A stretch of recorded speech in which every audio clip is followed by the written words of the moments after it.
Thank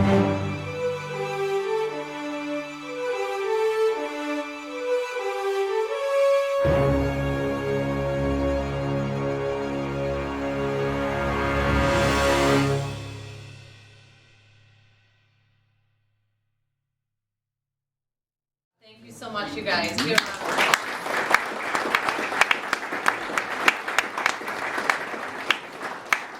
Welcome to the Borlaug Barn dedication. I am Laura Schmoss, president of the Norman Borlaug Heritage Foundation. It is an exciting day for us to share this barn project with you. Unfortunately, the weather has not been our friend this week and has caused some slight changes with the wagon rides to and from the farms. But regardless, we're still going to have a great day.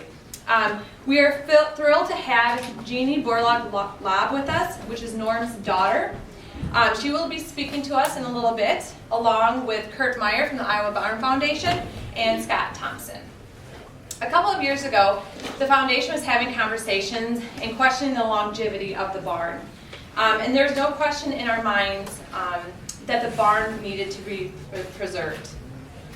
The mission of the Norman Borlaug Heritage Foundation is a preservation of Dr. Borlaug's birthplace and boyhood homes, and inspiration, engagement, and empowerment through educational programming. After the Borlaug Foundation made its commitment to preserve this barn, the next step on our journey was to secure funding, which in large part was accomplished through a grant by the Iowa Barn Foundation. This grant provided matching funds and was instrumental in the success. We want to thank Kurt and the Iowa Barn Foundation for their support.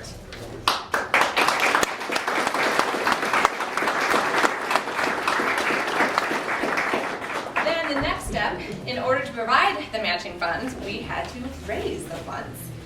There are many donors that came forward to support our cause.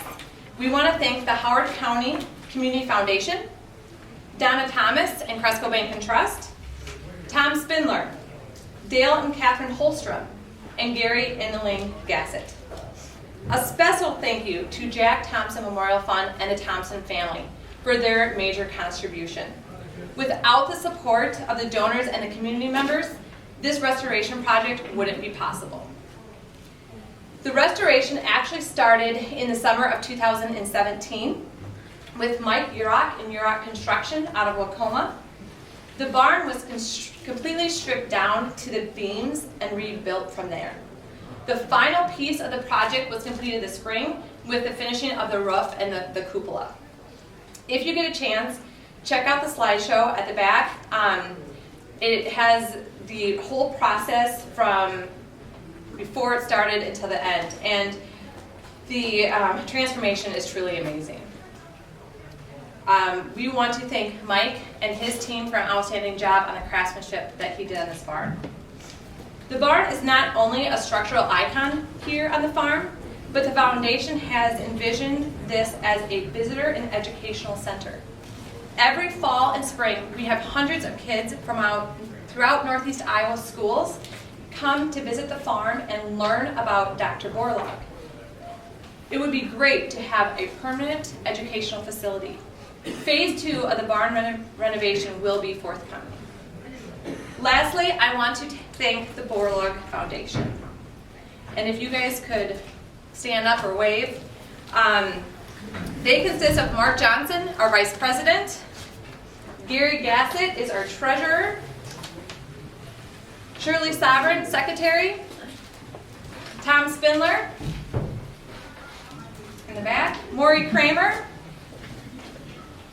Joanne Ling, Steve Johnson, Harold Flatlin, Vicki Grube, Dale Botts, Bill Reed, Mary Rikes, Neil Schaefer, Nicole Havlick, Ted Wilson, and Todd Knobloch.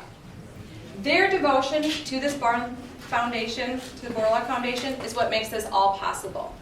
Thank you for all that you do. It's a pleasure to be a part of this organization.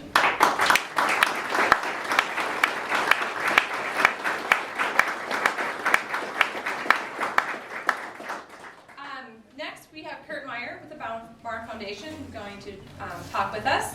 He lives in Mitchell County and is the 6th generation of his family to do so. He is active in his community and in various fields of interest, serving as township trustee, a board member of Mitchell County Historical Preservation, Hospice of North Iowa, and the Iowa Barn Foundation. He is president of the Humanities Iowa and the board chair of Americans for Democratic Action. A dedicated amateur historian, Kurt has delivered papers to historical and scholarly organizations in 8 states. He has presented multiple times at state, regional, and national conferences, including the American Literature Association, the Northern Great Plains History Association, and the Iowa Museum Association, plus dozens of presentations to local service organizations.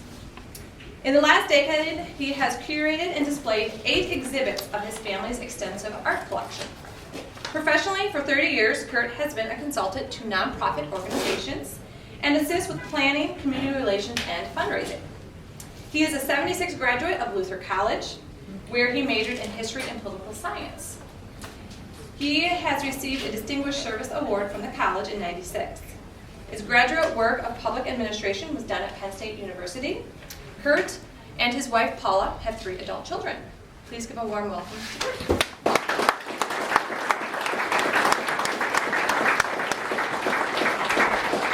Thank you.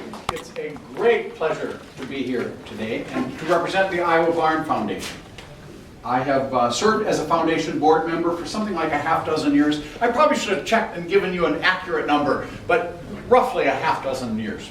The Iowa Barn Foundation is very pleased to support this project. We are especially pleased to have this be the first example, and I trust there will be many more, the first example of the foundation making a gift to another nonprofit organization. For up to this time, we have only made gifts directly to barn owners, usually people who lived on an acreage or on a farm that wanted to renovate their barn. About a year and a half, maybe 2 years ago, we started to think, well, you know, there are barns that are now being maintained by nonprofit organizations. We need to broaden our scope. You are the first in the chute of such gifts, and it's a magnificent example. We never really had a policy not to make a gift of this nature, but neither was there precedent. Now there is. It is here. It's a very fine example, which makes me confident that there will be others. Knowing that you are not here today to listen to me, my aim is to be uncharacteristically brief and celebratory. Furthermore, I intend to be both a bit philosophical and, in a moment, a bit poetic. It's a challenge. I'll let you know, or I'll have you judge whether I am successful. The philosophic part. What is the barn? Not a barn, the barn. Specifically, this barn. More to the point, what is the barn to a boy? What is the barn to a boy named Norman? Let me answer with some imagination and, yes, some projection. The barn is a sanctuary, safe and warm, close yet far enough away for a boy to be by himself. The barn is a warehouse, filled sometimes to the rafters with essential items, storage for stock provisions and supplies. The barn is a classroom where lessons are learned, and a performance hall with acoustics that resonate when especially more empty in the spring.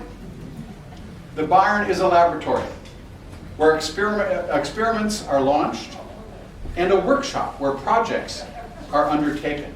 The barn is a veterinary clinic and an animal shelter with births and deaths and all affiliated joys and sorrows. The barn is a cathedral with walls stretching toward the sky, and a stable where God came to man in the form of a baby. There is a saying, barns build houses, houses don't build barns. Those who settled North Iowa often built barns before houses. Not always, but often. Barns build houses. Ruminate on that thought for a day or two. In closing, a bit of free verse I've entitled Out In. Out in the barn, out in the country, out in left field, out in the cold, out in the field, out in the wild, out in the open, outside, outstate, out in the middle of nowhere, outlandish, outstanding, in and out, inside out, inside, outside, out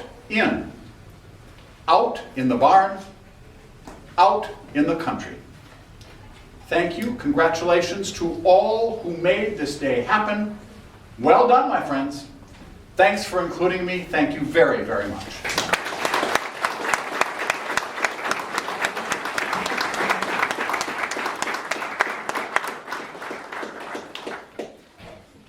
Scott, you want to come on up? I too had a longer speech. However, I'm learning that brevity and humility are not foreign to be learned and to be cherished by one's audience. I hope you appreciate that.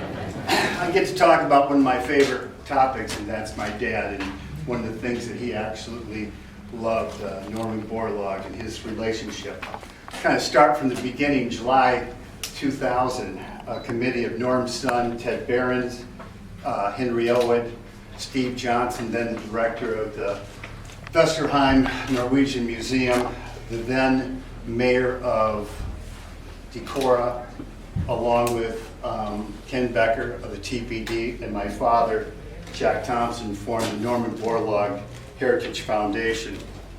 The goal, and not an easy one, was to show and inspire the world with the boyhood story of what molded Norman Borlaug into the man who saved more lives than any person in the world. This original committee's accomplishments have been enhanced and they've been enriched by Tom Spindler, Barb Schwaman, and now Laura Smoss's leadership, among many other volunteers that have worked countless hours to preserve Norman Borlaug's legacy. In 2013, Ambassador Ken Quinn, who was the chairman of the World Food Prize, asked my father, Jack, to be on the Norman Borlaug Statue Committee, in that they would both pick the artist along with the sculpture that would be placed in Statuary Hall in the United States Capitol in 2014. At my father's eulogy, I stated that Norman was one of the mentors of my father, who by his actions showed that everyone needed to play a part on some level in their community, in the world, to make this place a better place. CUSB and the Thompson Charitable Foundation feel fortunate to be able to give back to the committees and the communities that we serve, and are honored to support the Norman Borlaug Heritage Foundation. Thank you very much.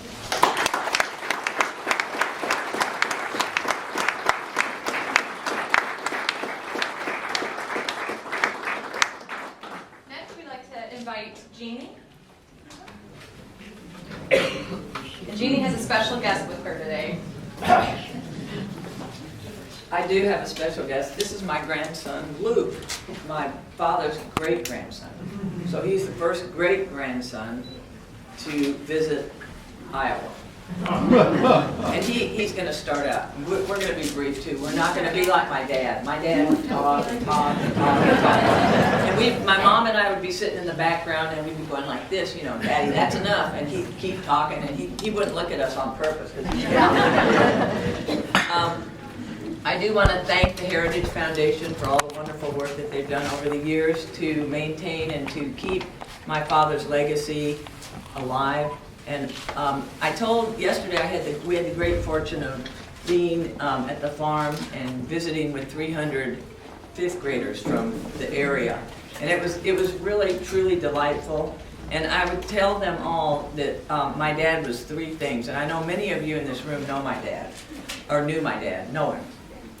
First of all, he was a scientist, and I told him, he went to University of Minnesota, and I know people in Iowa don't like to hear that, but it's a fact. He got his PhD, he got his master's in forestry, and he loved trees.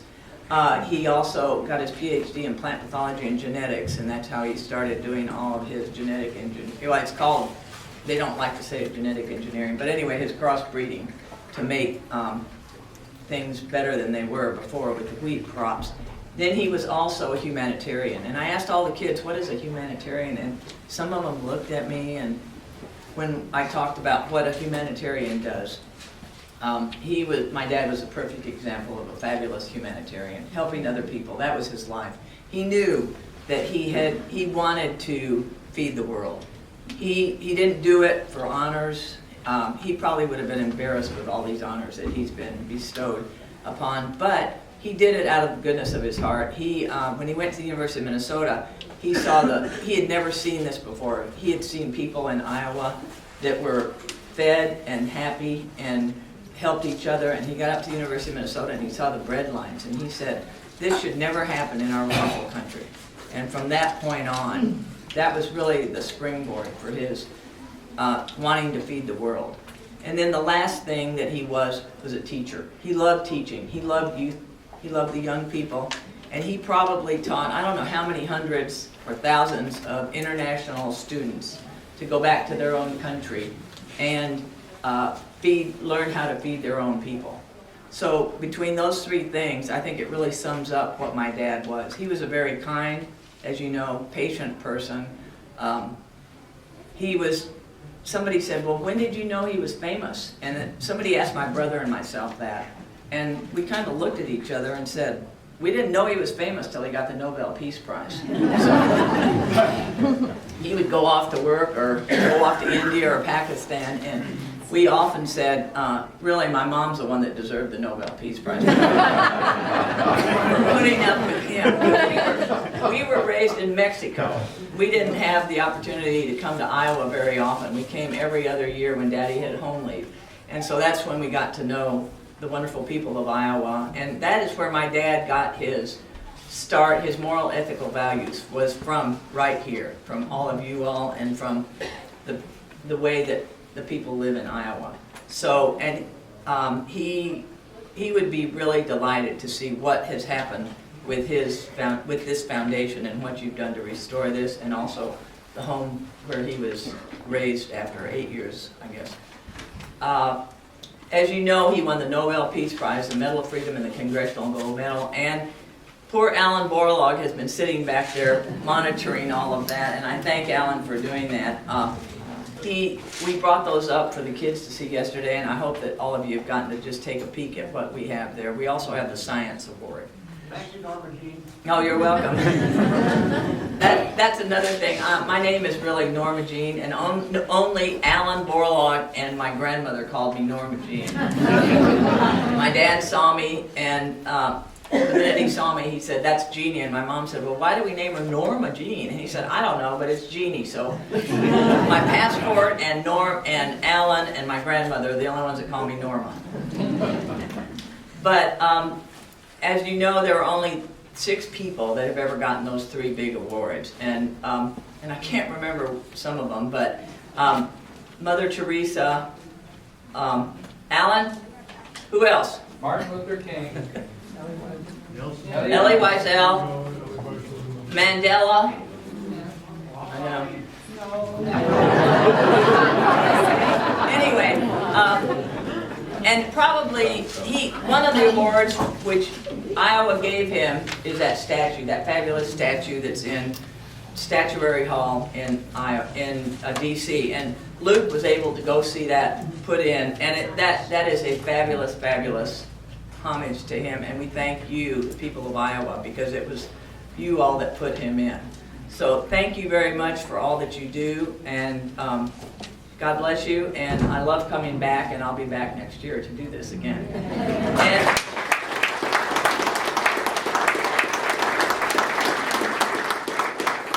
Luke has something. Yeah, tell him what you were going to say. Oh, we've had a great trip. Thank you all for keeping my great-grandfather's tradition.